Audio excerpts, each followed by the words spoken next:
Welcome back to On Texas Football. I'm Jeff Howe, joined by CJ Vogel. Time to talk a little Texas training camp. We're going to talk about the theme that's emerged heading into the first scrimmage. We'll do that here in just a second. This episode of On Texas Football is brought to you by Advanced Pain Care. We'll hear from a couple of lifetime Longhorns here later in the show that'll tell you more about Advanced Pain Care. CJ, probably hit that point in training camp where the pain care and the management of the bodies probably needs to get taken up a notch. But right now, maybe the offense hurting a little bit more than the defense. And I think it's worth mentioning Sark's okay with that. I think everybody should be okay with that, especially since there's so many new faces on offense where they're trying to get acclimated, acquainted with each other. And let's not forget, whenever they scrimmage, that offense is probably going head to head against the best defense in the country. Yeah, I mean, look at it, right? You got All-Americans at every level of that Texas defense right now, and it's only gotten better in terms of talent and depth right now than what we saw a year ago. And that was a defense that had two top 90, defensive linemen, a Thorpe Award winner, a really talented safety with 5 picks that went in the second round. You're looking at that group right now saying Colin Simmons, Anthony Hill, Michael Taft lead your way with 3 All-Americans. You had an All-American freshman, Marad Watson, and across the board, that continuity of a Jelani McDonald returning, a Malik Muhammad returning, and now a Leon Galafal, Ty Anthony Smith coming into their own, plus the additions of a Brad Spence and all those defensive linemen, Jeff. This is not a bunch I would want to be playing every single day in practice, but that's that iron sharpening that iron. And it's going to be a long road for the offense, but it's going to be one that pays off towards those game weeks. You brought it up, like this defense, if you just lump Alfred Collins, Vernon Broughton, Jahdae Barron, and Andrew Makuba together, 4 of the first 71 picks in the draft back in April were on this Texas defense. And that's not including Baron Sorrell, who was one of the pillars of that defense. Plus, Jermaine Lole, Bill Norton played a lot of pivotal snaps. So you're talking about some pretty significant snaps from that defense that are gone now, but you've got a lot coming back. And CJ, you mentioned iron sharpening iron. One of the big topics of camp to this point, and rightfully so, has been the Andre Kojo injury. I think that's going to make this offensive line a lot better, specifically the 2 tackles, Trevor Gooseby and Brandon Baker. And let's throw Jaden Chapman and Jordan Coleman in there also. It's going to make those guys, Nick Brooks, I'd be remiss if I didn't mention Nick Brooks too. It's going to make those guys better going against what might be the best edge room in the country every day. And Cole Hudson, Neto, now that DJ Campbell's back, they're getting to go against an interior D-line group that Sark said it without saying it. He said, look, you go back to last year, he said, I don't know if Alfred and Vernon would have played as much if we'd have had this many quality bodies. That's basically Sark's way of saying they're deeper this year than they were last year. CJ, I'm excited to see once they get through with camp what this offensive line is going to look like. Yeah, this offensive line, I think this is huge for them. Of course, I got the pads on for the first time this week. So first scrimmage will be this weekend, Jeff, but that offensive line, it's going to be a great opportunity for one, not just to gel with one another and see how they cohesively work together, but to play some talent that they're only going to see in their biggest games. The Georgias, the Ohio States of the world. They're getting to look at that right now. And for an interior, that's 4th-year guys of NATO, Cole Hudson, DJ Campbell. How do they work well together? But on top of that, they're getting tested every day by a 345-pound Cole Brevard, a 335-pound former 5-star Travis Shaw, who Texas has really, really enjoyed watching his progression as well. Plus now it's January. He's come along in his own right, and a freshman All-American, Marad Watson. I don't know, Jeff, if Texas has been as deep as they have been with individual talents like this that have been ready to play, right? Because you go back to some of those 23 teams, yes, you had Tavondre Sweat, you had Byron Murphy, Alfred Collins, Vernon Broughton. All 4 were drafted pretty high. Point being, did you see as much of that rotation as maybe you would have liked to, or as much as you're going to see this year? And staying fresh, those legs are going to be something that gives offensive lines fits week in, week out in Texas, certainly getting tested on it right now. It reminds me a lot of the 2022 group. And, hindsight is 2020. But if you go back to the start of that season, none of us knew Tavondre Sweat was going to emerge as an Outland Trophy winner. None of us knew Byron Murphy was eventually going to be a first-round pick. We knew Alfred Collins had potential and Vernon Broughton had potential. I go back to something Keandre Coburn mentioned, I believe it was that spring, that, hey, we have to go as hard as possible with the snaps we get, because one bad snap, we may not get another one in a game.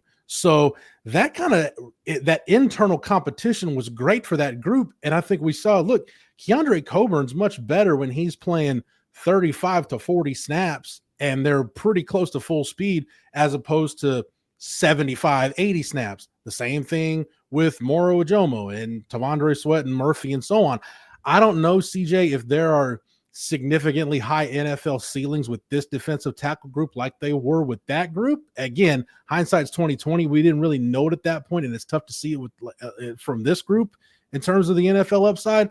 But as far as that mentality of, hey, you need to make sure every snap is full blast and your best, because the one time you mess up in a game, you may not get another snap.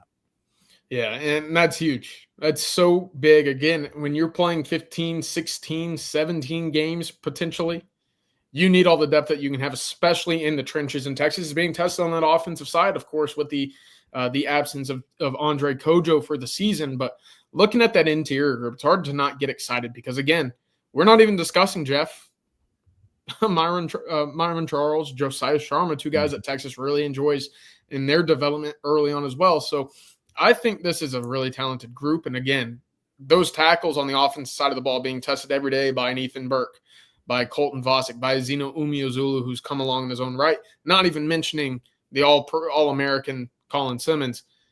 Everywhere across that offensive line, they're being tested, and they're going to come out better for it. We'll talk about the defensive backfield here in just a second, because I do want to focus on that group. But let's go to the offense really quick, CJ. And I love what Sark said about, number one, about Arch really taking command of this team, taking command of the offense, keeping them there after practice. I love that part of it. But what I love even more is the message from Sark, basically telling the offense, look, you're not going to be perfect. You're going to have bad plays. You need to let that go, move on to the next one. I like the fact that this offense is striving for perfection, but in the quest for perfection, don't lose track of the process and where you are. So I called it some mental toughness stuff. I think maybe some growth on the offense that needs to happen. CJ, your thoughts on that? Plus, you had a nugget after Tuesday's practice that with the second group, Christian Clark was the first running back up. And we talk about the depth behind CJ Baxter and Trey Wisner. And again, the caveat being nobody's really sure when CJ Baxter is going to be back and declared 100%. I just keep thinking, CJ, Christian Clark's ability as a receiver might be what ends up giving him the edge over Jarrett Gibson. Yeah, I think that's what it's going to be. Of course, wide receivers in the passing game has always been a big staple of the Sarkisian offense. You can go back to just about every offense that he's had.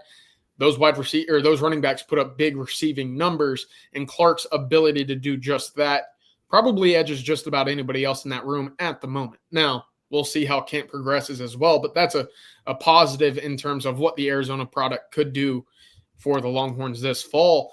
But going back to Arch and going back to that offense, look, I think a big piece of that, and what Sark mentioned on Tuesday was, judging an offensive play by or how successful it is isn't always indicative of the yards that it gains. That's the easy way to go out there and judge how successful a play is, right?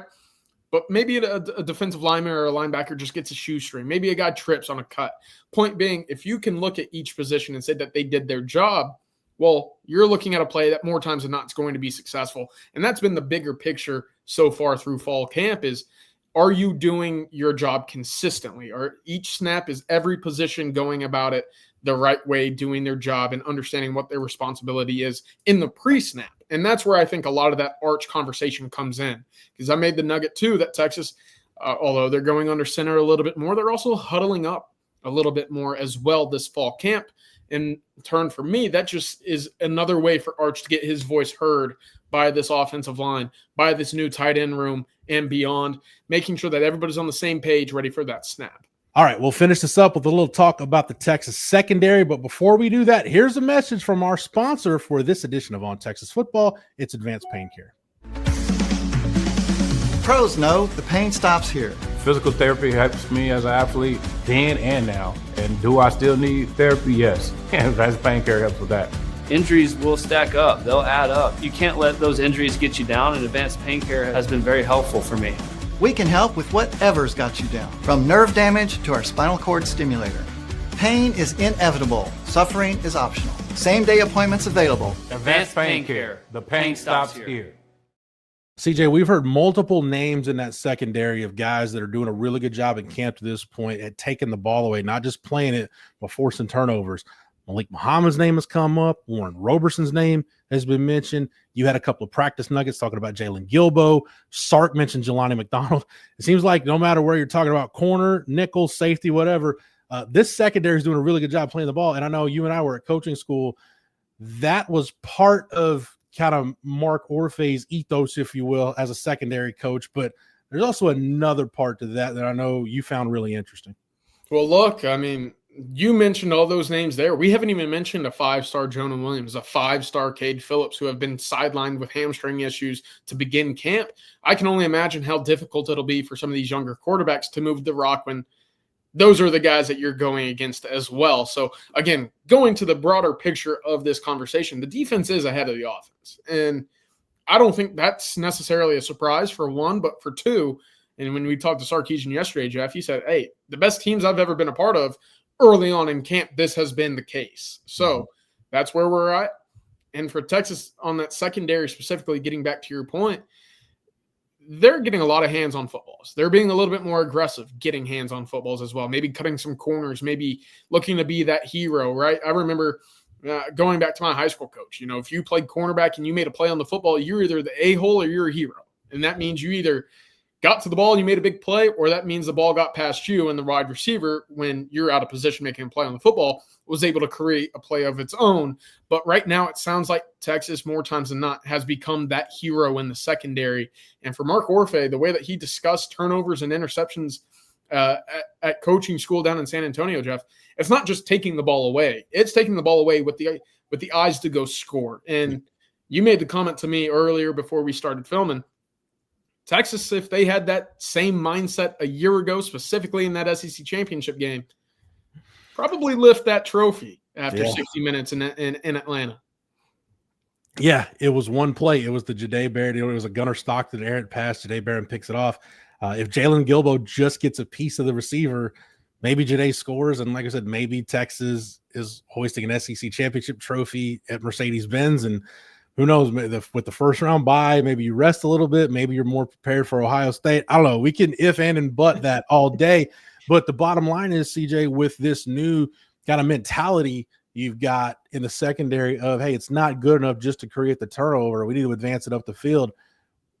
In the Thursday practice we were at last week, the defense is working ball security circuits. One of the circuits was a guy intercepts a pass, and the other guy's in charge of you peel back and find a body to block. Now, I know that's not a drill that's reinventing the wheel, but I think it's just constantly reinforcing, almost making it muscle memory. Hey, if you're not the guy that forces the turnover, your job, your instinct immediately is to turn around and find somebody to block. So hopefully we're not sitting here with wondering if they did this or should that have happened or whatnot.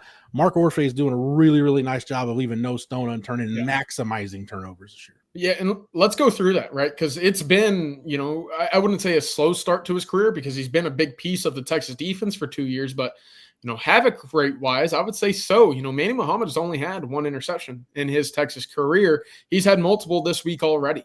Going back to a Jelani McDonald, we know Michael Taft is going to be around the football, but what does that other spot look like with Jalen Gilbo now taking over most of those those first team reps at that second cornerback position? Going to be really interesting. And of course, we've heard a lot about Grayson Littleton. Already getting some run at star, getting some run at outside corner. There's a quickness to him that I think is hard to find with the rest of this team at that corner spot specifically. And look, Derek Williams, I haven't even mentioned him as well. Yeah, guy who might have been your best overall cover defensive back in 2023 when Texas made its first appearance in the college football playoff. So a lot of opportunities for these guys. And I think you have a hungry group to make these plays, because there's going to be a lot of opportunities for them to do so, right? No Makubu, who had 5 picks a year ago. No Jahdae Barrett, who had 5 picks a year ago. Who becomes your big-time takeaway threat? You could have multiple with the way that they're playing the ball right now. Yeah, a lot of ball hawks, it seems like, back in that secondary, and that is definitely a good thing. Two quick notes, actually a couple of quick notes I want to mention before we get out of here. DJ Campbell back at practice, which is great to see. We talk about that offensive line needing to get whole, needing to gel. It's good to have DJ Campbell back. Wednesday's a day off. Thursday's the day. They're going to try to see if they can get a full practice out of Ryan Wingo. But CJ, I think it's worth noting, and you mentioned this over on ontexasfootball.com, he's close. There doesn't need, I think, be any worry about Ryan Wingo's prognosis. He's close. I think they're just being careful with how they bring him back. Yeah, look, that's not something you want to test, right? Dehydration, making sure that he's ready to go. It's hot in Austin, Texas. I'm not telling you anything you didn't know, but specifically now, in which it's been the hottest it's been all summer, this week and last week, Jeff, making sure that, one, your conditioning is there, and two, you're taking the prerequisite steps to make sure that you're able to finish an entire practice. That's a big focal point for the Texas training staff. And for Wingo, Sark mentioned he's been out there. Haven't seen him fully since having to miss a practice or two. But right now, Thursday's the date that they have circled for Wingo to get back on the field and go through it 100%. Last note here, and you mentioned this again in your practice nuggets over on ontexasfootball.com, maybe the Andre Kojo injury. And again, it's incredibly unfortunate for Kojo. Maybe this has lit a fire under Brandon Baker, because from what you gathered in that Tuesday practice, it seems like the sense of urgency with the sophomore is heightened a little bit.